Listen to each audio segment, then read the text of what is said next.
Hi friends, good morning. Welcome back to my YouTube channel. ಯಾರೆಲ್ಲ ನನ್ನ channel ಹೊಸದಾಗಿ ನೋಡ್ತಾ ಇದ್ದೀರಾ ಸಬ್ಸ್ಕ್ರೈಬ್ ಮಾಡ್ಕೊಂಡು ನೋಡಿ. ತುಂಬ ದಿನ ಆದಮೇಲೆ ಲಾಂಗ್ ವೀಡಿಯೋ ಹಾಕ್ತಾಯಿದ್ದೀನಿ. ಹೇಗಿದೆ ಅಂತ ಕಮೆಂಟ್ ಸೆಕ್ಷನಲ್ಲಿ ತಿಳಿಸಿ. ಬನ್ನಿ ಇವತ್ತು ನಮ್ಮಲ್ಲಿ ಕಾಯಿ ಒಬ್ಬಟ್ಟು ಹೇಗೆ ಮಾಡೋದು ಅಂತ ನಾನು ನಿಮ್ಮ ಜೊತೆ ಶೇರ್ ಮಾಡ್ಕೊಳ್ತಾ ಇದ್ದೀನಿ.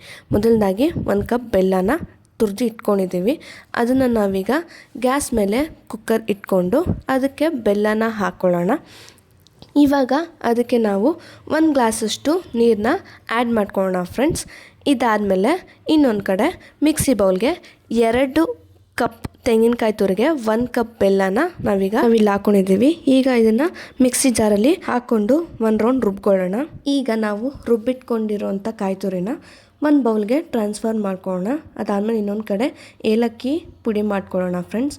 ನೀವು ನೋಡ್ತಾ ಇದ್ದೀರಲ್ವ, ಏಲಕ್ಕಿ ಕೂಡ ಕುಟ್ಟಿ ರೆಡಿ ಮಾಡ್ಕೊಂಡಿದ್ದೀವಿ. ಬೆಲ್ಲನ ಸೋಸ್ಕೊಳ್ಳೋಣ. ಅದ್ರಲ್ಲಿ ಸಣ್ಣ ಸಣ್ಣ ಕಲ್ಲಿರುತ್ತೆ. ಎಲ್ಲ ಪಾಕನೂ ಒಂದು ಕಡೆ ರೆಡಿ ಆಗ್ತಾ ಇದೆ. ಇದನ್ನ ಹೇಗೆ ನೋಡೋದು ಪಾಕ ಬಂದಿದೆ ಅಂತಂದರೆ, ಮೊದಲದಾಗಿ 1 ಕಪ್ಪಲ್ಲಿ ನೀರು ತಗೊಂಡು ನೋಡಿ. ಸೊ ಅಲ್ಲಿಗೆ ನಿಮಗೆ ಗೊತ್ತಾಗುತ್ತೆ ಎಳೆ ಪಾಕ ಬಂದಿದೆಯಲ್ವಾ ಅಂತ. ಸೊ ಇದನ್ನು ಬಂದಿರಲಿಲ್ಲ, ನಾವು ಹಂಗೆ ಸ್ವಲ್ಪ ಹೊತ್ತು ತಿರುಗಿಸ್ಕೊಂಡ್ವಿ.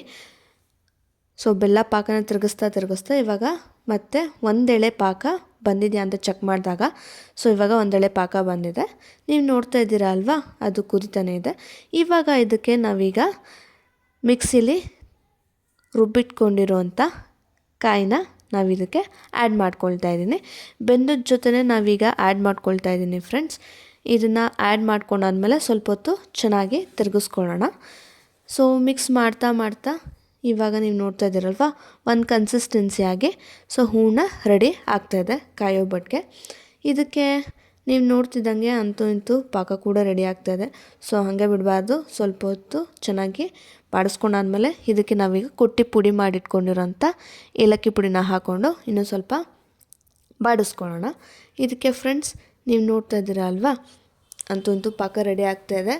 ಸೊ ಇದಕ್ಕೆ ನಾವು 1 ಟೇಬಲ್ ಸ್ಪೂನ್ ಚಿರೋಟಿ ರವೆ ಆದರೂ ಹಾಕೋಬೋದು ಅಥವಾ ಗಸಗಸೆ ಆದರೂ ಹಾಕೋಬೋದು. ಸೊ ನಾವಿಲ್ಲಿ 1 ಟೇಬಲ್ ಸ್ಪೂನಷ್ಟು ಚಿರೋಟಿ ರವೆನ ಹಾಕ್ಕೊಂಡು ಚೆನ್ನಾಗಿ ಅದನ್ನು ಕೂಡ ಮಿಕ್ಸ್ ಮಾಡ್ಕೊಳ್ತಾ ಇದ್ದೀವಿ. ಸೊ ಅಂತೂ ಇಂತೂ ಸೊ ಫೈನಲಿ ನೀವು ನೋಡ್ತಾ ಇದ್ದೀರಾ ಅಲ್ವಾ, ಹೂರ್ಣ ರೆಡಿ ಆಗಿದೆ. ಇದನ್ನ ಇನ್ನೂ ಸ್ವಲ್ಪ ಹೊತ್ತು ಚೆನ್ನಾಗಿ ತಿರುಗಿಸ್ಕೊಂಡು ಅಂತೂ ಇಂತೂ ಪಾಕ ಎಲ್ಲ ರೆಡಿ ಆದಮೇಲೆ ನಾವೀಗ ಅದನ್ನು ಒಂದು ಸೈಡು ಅದನ್ನು ಸ್ವಲ್ಪ ಬಿಟ್ಕೊಳ್ಳೋಣ. ಇನ್ನೊಂದು ಕಡೆ ಕಣಾಗೆ ನಾವೀಗ ರೆಡಿ ಮಾಡ್ಕೊಳ್ಳೋಣ. 1 ಬೌಲಿಗೆ ಇವಾಗ 2 ಕಪ್ಪಷ್ಟು ಮೈದಾ ಹಿಟ್ಟನ್ನ ಹಾಕ್ಕೊಳ್ಳೋಣ ಫ್ರೆಂಡ್ಸ್. ನೀವು ನೋಡ್ತಾ ಇದ್ದೀರಲ್ವ, ಮೈದಾ ಹಿಟ್ಟು ಹಾಕೊಂಡ್ಮೇಲೆ ಇದಕ್ಕೆ ನಾವೀಗ 1 ಟೇಬಲ್ ಸ್ಪೂನಷ್ಟು ಚಿರೋಟಿ ರವೆನ ಹಾಕ್ಕೊಳ್ತಾ ಇದ್ದೀವಿ. ಸೊ ಇದಾದಮೇಲೆ ರುಚಿಗೆ ತಕ್ಕಷ್ಟು ಉಪ್ಪನ್ನು ನಾವೀಗ ಇಲ್ಲಿ ಆ್ಯಡ್ ಮಾಡ್ಕೊಳ್ತಾ ಇದ್ದೀವಿ ಫ್ರೆಂಡ್ಸ್. ಇದಕ್ಕೆ ಅರಿಶಿನ ಪುಡಿ ಹಾಕೋ ಹಾಗಿಲ್ಲ, ಯಾಕಂದರೆ ಕಾಯಿ ಒಬ್ಬಟ್ಟು. ಸೊ ಕೆಲವೊಬ್ಬರು ಬೇಕು ಅಂತ ಹಾಕೋತಾರೆ, ಆಪ್ಷನಲ್ಲು. ಸೊ ನಮ್ಮನೇಲಿ ತಿನ್ನೋದಿಲ್ಲ, ಸೊ ಹಾಗಾಗಿ ನಾವಿಲ್ಲಿ ಆ್ಯಡ್ ಮಾಡಿಲ್ಲ. ನೀವು ನೋಡ್ತಾ ಇದ್ದೀರಾ ಅಲ್ವಾ, ಸೊ ಅಂತೂ ಇಂತೂ ಕಣ ಕೂಡ ರೆಡಿ ಆಗಿದೆ. ಇದನ್ನು ಸ್ವಲ್ಪ ಹೊತ್ತು ಒಂದು ಪ್ಲೇಟಿಂದ ನಾವೀಗ ಕ್ಲೋಸ್ ಮಾಡಿಕೊಂಡು ಅದೆಲ್ಲ ಒಂದು 5-10 ನಿಮಿಷ ಆದಮೇಲೆ ಸ್ವಲ್ಪ ಎಣ್ಣೆ ಹಾಕ್ಕೊಂಡು ಚೆನ್ನಾಗಿ ನಾದ್ಕೊಳ್ಳೋಣ ಫ್ರೆಂಡ್ಸ್.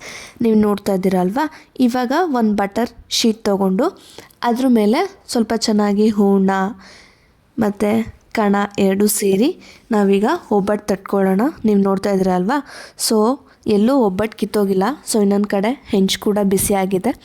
ಅದಕ್ಕೆ ನಾವೀಗ ತಟ್ಟಿಟ್ಕೊಂಡಿರೋ ಅಂಥ ಕಾಯಿ ಹೋಳಿಗೆ ಹಾಕ್ಕೊಂಡು ಚೆನ್ನಾಗಿ 2 ಕಡೆ ಕೂಡ ನಾವೀಗ ಬೇಯಿಸ್ಕೊಳ್ಳೋಣ. ನೀವು ನೋಡ್ತಾ ಇದ್ದೀರಾ ಅಲ್ವಾ, ಸೊ ಒಬ್ಬಟ್ಟು ಎಲ್ಲೂ ಕಿತ್ತೋಗಿಲ್ಲ. ಸೊ ಸಾಫ್ಟಾಗಿ ಬಂದಿದೆ, ಸ್ವೀಟ್ ಕೂಡ ಕರೆಕ್ಟಾಗಿತ್ತು. ನೀವು ನೋಡ್ತಾ ಇದ್ದೀರಲ್ವ, ಒಬ್ಬಟ್ಟು ಕೂಡ ರೆಡಿ ಆಗಿದೆ. ಓಕೆ ಫ್ರೆಂಡ್ಸ್, ಈ ವ್ಲಾಗ್ನ ಇಲ್ಲಿಗೆ ಎಂಡ್ ಮಾಡ್ತೀನಿ. ಮತ್ತೆ ಮುಂದಿನ ವ್ಲಾಗಲ್ಲಿ ಸಿಗೋಣ. ಅಲ್ಲಿವರೆಗೂ ಹೇಗಿತ್ತು ಅಂತ ಕಮೆಂಟ್ ಸೆಕ್ಷನಲ್ಲಿ ತಿಳಿಸಿ. ಹೀಗೆ ಫಾಲೋ ಮಾಡಿ, ಸಪೋರ್ಟ್ ಮಾಡಿ. Thank you.